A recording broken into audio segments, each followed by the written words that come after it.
Boa noite, então, queridos irmãos, sejam bem-vindos. Paz de Deus, Filho de Pé. Hoje nós vamos iniciar uma série muito especial e muito oportuna. A gente estava conversando, eu e a irmã Nete, sobre família e falando sobre as maldições pelas decisões que os pais tomam, né, e reflete na vida da família. Então, Deus nos iluminou, né, a falar de alguns personagens bíblicos que tomaram decisões e refletiu muito sério na vida da sua família. Então hoje quem vai abrir conosco é a irmã Talinete Silva da Aspar e ela vai falar sobre a experiência do rei Ezequias. Com ela a palavra. Manete. Boa noite, irmã Alexandra. Boa noite a todos os irmãos presentes. Boa Que a noite, paz irmã. do Senhor Jesus possa estar no coração de cada irmão aqui presente. Amém. Amém. Amém. Então, irmãos, como a Alexandra já comentou, foi um comentário que a gente fez e o Senhor nos deu uma ideia de vir, através da sua palavra, trazermos orientação para nós, para todos os pais aqui presentes. Então, começamos com Ezequias, e nós sabemos que Ezequias foi o rei de Judá. Ele era filho de Acais. A gente sabe quem foi o rei Acais, né? Nós já conhecemos toda a história, então não vou me demorar muito nas histórias, mas eu vou fazer aqui um básico, um belo resumo para poder chegar ao objetivo dessa mensagem.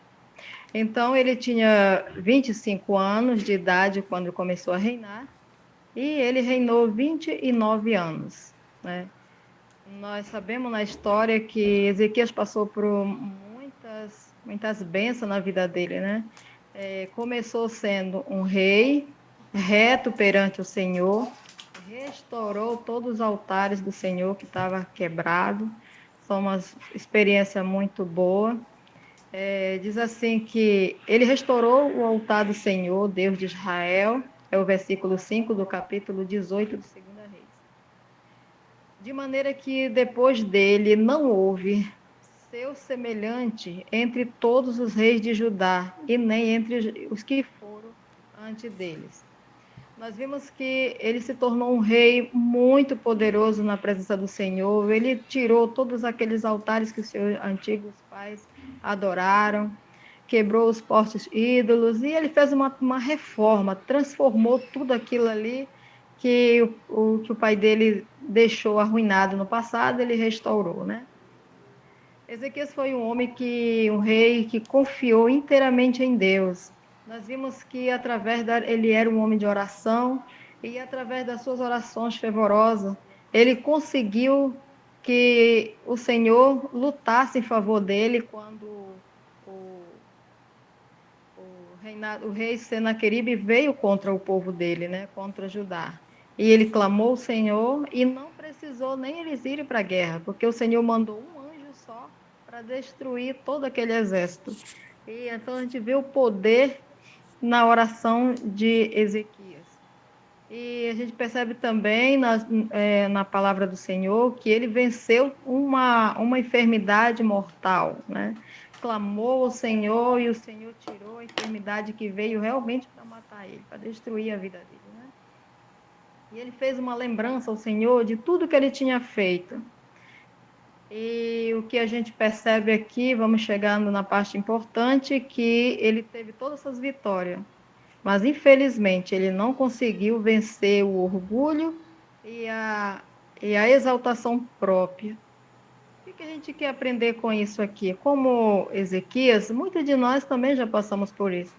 Ao conhecermos ao Senhor, nós fizemos uma grande transformação na vida da gente, mudamos muitos hábitos. Muitos de nós já fomos adoradores também de outros deuses, né? Que a gente pensa que era o Deus verdadeiro, mas não era. Fizemos também uma transformação nas nossas vidas, né? Muitas bênçãos e muitas lutas e batalhas já vencemos, como pais, como os filhos, nós vencemos isso tudo. E é onde muitos de nós podemos ter errado, ou podemos estar errando, como ele errou, o orgulho, a exaltação própria, querendo aparecer em lugar de Deus, né? Em vez de nós exaltar o nome do Senhor, a gente acaba sendo exaltado. E por isso trazemos consequências gravíssimas para nossas famílias. O livro Profetas e Reis, ele nos dá uma mensagem tão importante aqui que diz assim, como eu mencionei que ele tinha vencido, né? Então aqui diz assim: mas o orgulho e a vaidade tomaram posse do coração de Ezequias, e a exaltação própria expôs aos olhos cobiçosos, e os tesouros com que Deus havia enriquecido seu povo. O rei lhe mostrou a casa do seu tesouro, a prata, o ouro e a especiaria, e os seus melhores ungüentos, e toda a sua casa de armas, e tudo quanto se achava no seu tesouro. Coisa nenhuma houve, nem em sua casa, e nem no tesouro, nem em sua casa, e nem em todo o seu domínio, que Ezequias lhe não mostrasse. Então, aqui, irmão, foi quando, depois da benção que ele recebeu, da cura, quando Jesus transformou, tirou aquela enfermidade dele, então o povo babilônico vieram visitar ele. Então, ele fez isso aí, mostrou tudo que ele tinha conseguido, né? O orgulho dele, a vaidade. Aí diz mais aqui, Isaías 39, verso 2, diz assim: mas não foi para gloriar a Deus, que ele assim procedeu, mas para exaltar-se aos olhos dos príncipes estrangeiros. Então a gente percebe aqui quantas vezes a gente recebe bênçãos do Senhor, em vez de a gente exaltar o poder de Deus, a gente acaba se exaltando, né? Como eu disse para vocês. Aqui diz aqui, complementando. A visita dos embaixadores a Ezequias foi um teste de sua gratidão e devoção. Então, ele foi testado, mas ele não foi aprovado. Então, diz mais aqui em Isaías 39, 3 a 8, a mensagem do Senhor. Então disse Ezequias a Isaías, que ele recebeu aqui uma grande advertência, né? Porque eles vieram visitar, então o Senhor mandou que Isaías desse uma advertência a ele. Diz assim: boa é a palavra do Senhor que diz: tomado de remorso, Ezequias se humilhou pela soberba do seu coração. Eles e os habitantes de Jerusalém, e a grande indignação do Senhor não veio sobre eles nos dias de Ezequias, mas a má semente havia sido semeada, e no devido tempo iria produzir uma colheita de desolação. O que a gente entende aqui? Que, como os pais, muitas das vezes traz tremenda maldição aos filhos. E nós sabemos que depois do reinado de Ezequias, quem veio depois dele? O seu próprio filho, né? Então, foi Judá, Então, Manassés foi um rei depois que seu pai faleceu. Então, foi ele quem reinou em seu lugar. Mas aqui está dizendo, irmão, que quando Ezequias se arrependeu de tudo que ele tinha feito, da sua exaltação, ele se humilhou perante o Senhor. O Senhor perdoou o pecado dele, mas ele não retirou o que poderia acontecer com ele. Só disse que não aconteceria a maldição nos dias de Ezequias. Então ele adiou o problema. Quando Manassés reinou, aí sim. Agora vamos ver aqui um texto que cabe a cada um de nós para poder falarmos da experiência de Manassés. Cada dia nossas palavras e atos estão fazendo impressões sobre aqueles com quem nos associamos. Quão grande é a necessidade que temos de pôr uma guarda em nossos lábios. Vigiai cuidadosamente os nossos passos. Aqui diz mais: um gesto desagradável, um passo imprudente e poderão surgir ondas de algumas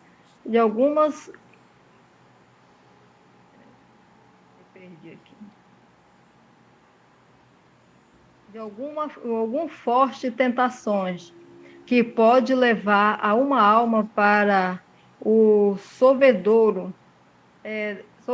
Não podemos arrancar os pensamentos que houveres sido plantado nas mentes humanas. Se formos mal, poderemos ter posto em movimento uma sequência de circunstâncias, uma avalanche de males que não seremos capazes de deter. Então, se nós não vigiarmos as nossas palavras, o nosso pensamento, nós poderemos trazer um grande mal à nossa família. Então, o que eu quero dizer com os irmãos, com esses vigiar a palavra, vigiar os pensamentos, vigiar as atitudes, ter cuidado com o orgulho, com a vaidade, porque a maldição pode não cair sobre nós, mas vai cair sobre alguém. Eu vou contar para vocês aqui uma experiência muito séria que aconteceu até envolvendo alguém da minha família. Eu tenho uma prima que ela nasceu com um olhinho torto de um lado. E então ela já era jovem e ela foi passar um tempo com meus pais. E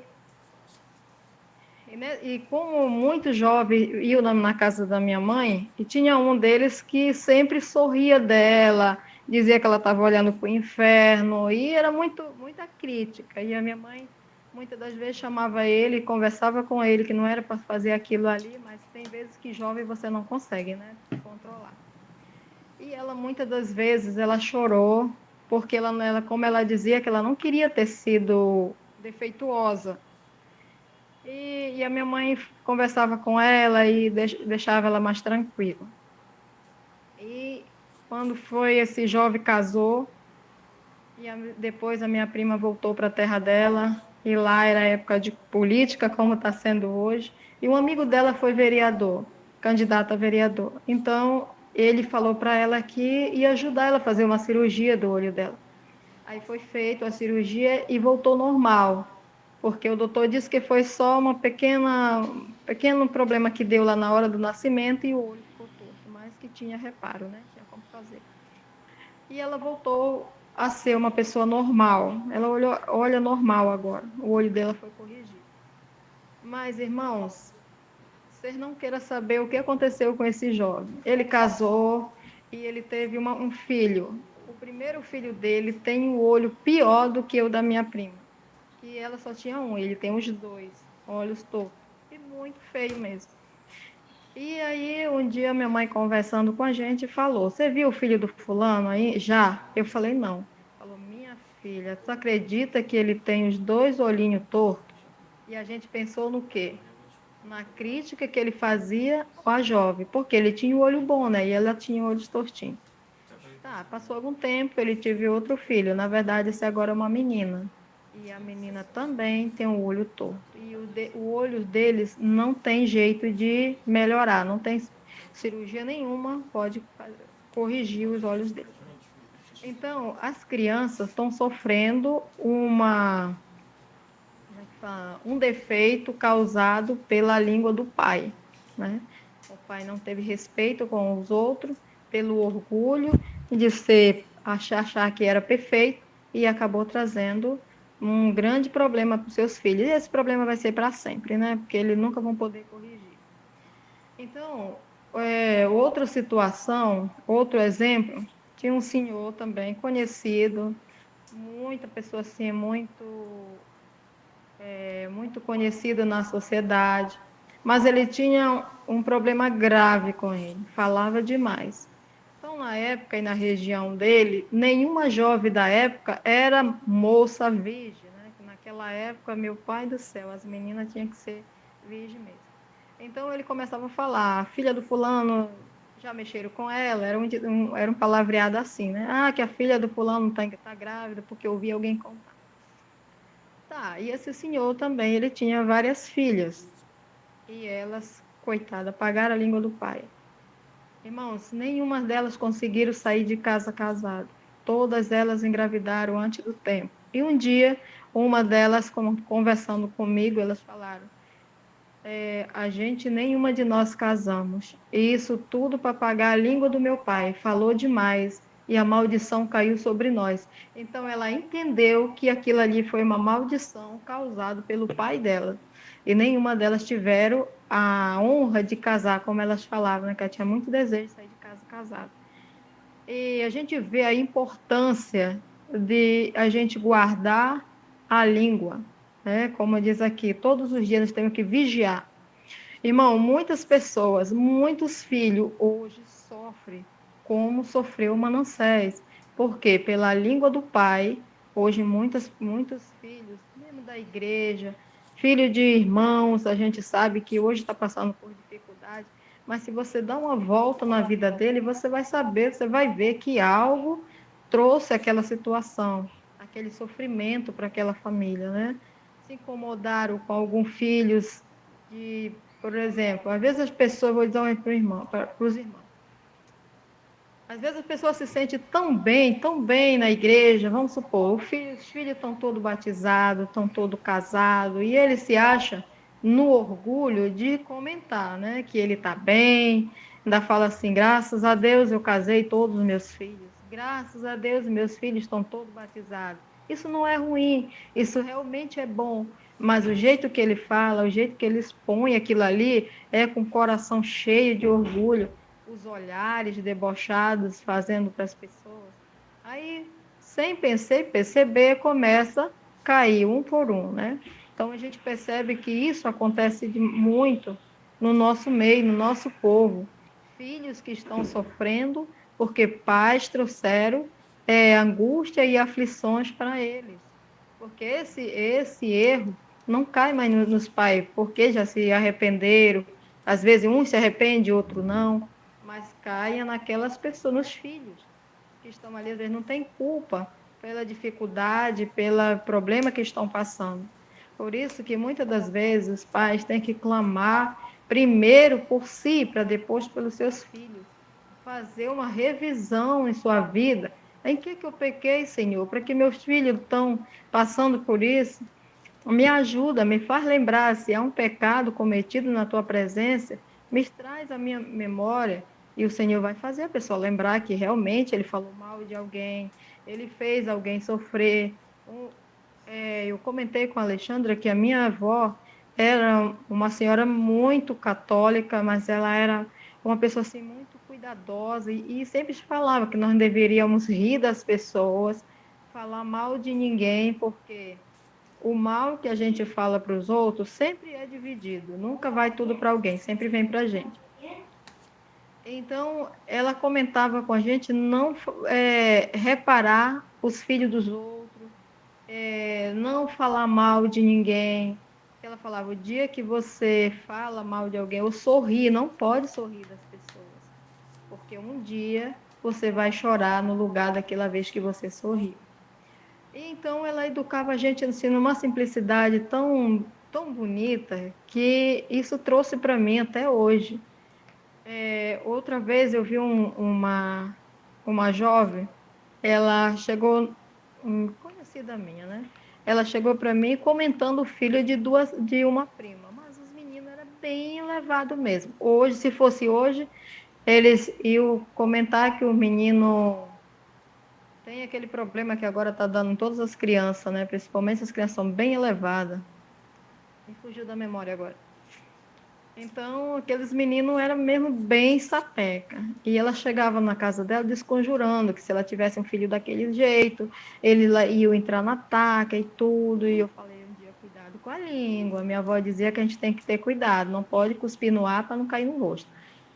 Porque com ela vai ser diferente, porque ela vai ser assim, assim, assim e tal. Falando como ela ia ser. Irmãos, impressionante. Ela tem também, hoje, ela tem filhos que já até ameaçaram bater nela. Então a gente fica vendo essas passagens bíblicas e também acontece com a gente hoje. A nossa língua, às vezes, desenfreadamente, traz-nos grandes problemas, como nos diz aqui. Às vezes, males que nunca mais podem ser reparados.